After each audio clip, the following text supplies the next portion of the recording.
All right, let's dive into one of the biggest questions humanity has ever asked. What is God? But we're not just talking about faith here. We're going to explore how philosophers have tried to tackle this, using nothing but logic and pure reason to define the divine and even argue for its existence. So, that brings us to the core question for this whole explainer.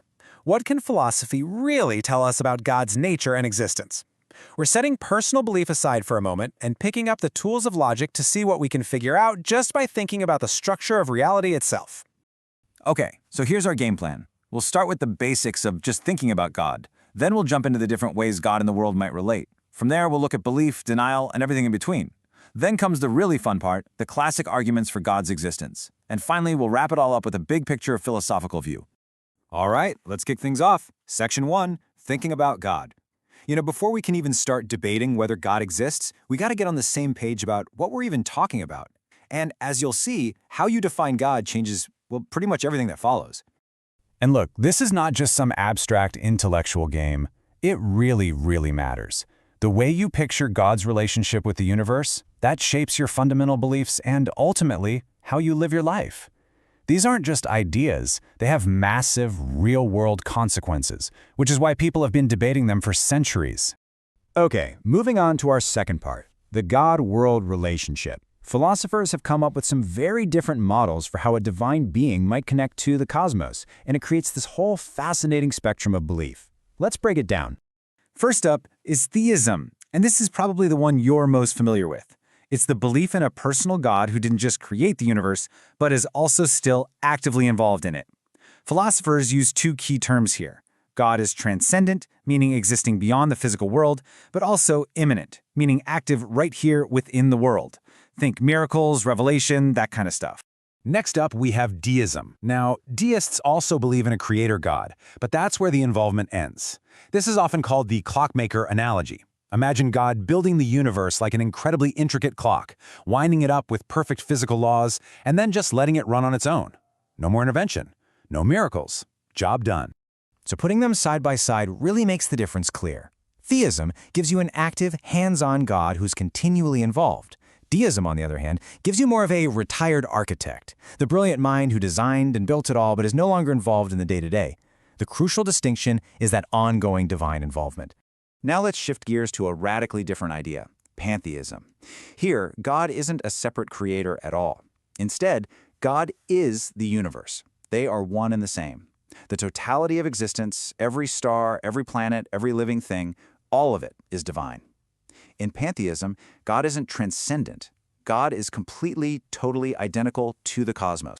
But we have to be really precise here. This quote highlights a subtle but absolutely vital distinction. Seeing God in everything is different from calling everything God. This is the key to separating pantheism from a related but very different mystical concept. And that concept is wahdati wujud, or unity of being, which you find in Islamic mysticism. In this view, the universe is like a reflection of God's attributes in a mirror. Think about it. The image in the mirror comes from you, but it isn't you. It doesn't have your essence. So, unlike pantheism, God's essential being remains distinct and transcendent, while creation is just a beautiful manifestation of his attributes. Okay, so we've explored a few different ways of believing. Now let's move to our third section and look at the other side of the coin, the philosophical positions of disbelief and uncertainty, atheism and agnosticism. Atheism, at its core, is the rejection of the claim that a God or gods exist.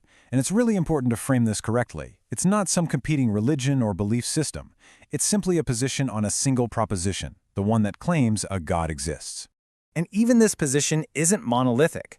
You've got positive atheism, which actively asserts that God does not exist. Then there's negative atheism, which is simply the lack of belief without making a counterclaim. And finally, practical atheism, which just describes someone who lives their life as if there's no God, regardless of what they might theoretically believe. So where does agnosticism fit in? This is a crucial distinction.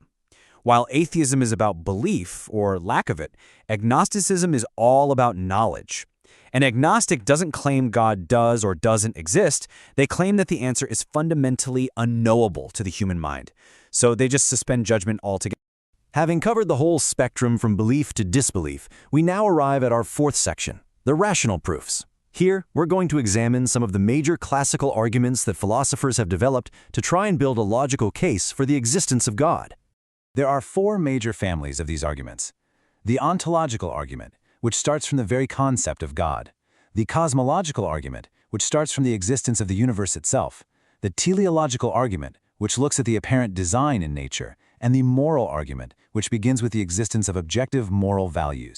Let's look at a famous example, the Kalam cosmological argument. It's actually a really simple, three-step logical progression. Premise 1. Everything that begins to exist has a cause. Seems pretty intuitive. Premise 2. The universe began to exist. If you accept those two, the conclusion follows automatically. Therefore, the universe has a cause. Now, the real debate, of course, centers on that second premise. Did the universe really have a beginning? Well, there are two main lines of support. Philosophically, a lot of thinkers argue that an infinite chain of past events is logically impossible. They use paradoxes like Hilbert's Hotel to show how an actual infinity leads to contradictions. And, well, scientifically, modern cosmology, especially the Big Bang theory, strongly suggests our universe had a definite starting point. And here's another famous one, the teleological argument, or the argument from design. The classic analogy, Paley's watchmaker, goes like this. If you found a complex watch lying on the ground, you would know it had a maker. You wouldn't assume it just randomly assembled itself. The argument then applies this same logic to the universe, saying its incredible complexity and fine-tuning also point to an intelligent designer. This brings us to our final section, where we're going to take a step back and consider what all of these concepts and arguments really mean in the grand dialogue between reason and belief. And this brings us to the most crucial takeaway. These philosophical arguments are not scientific proofs. You can't verify God in a lab. Instead, their whole goal is to provide a logically coherent and rational basis for belief. They operate entirely in the realm of reason and logic, not empirical evidence. And that leaves us with a final question to consider.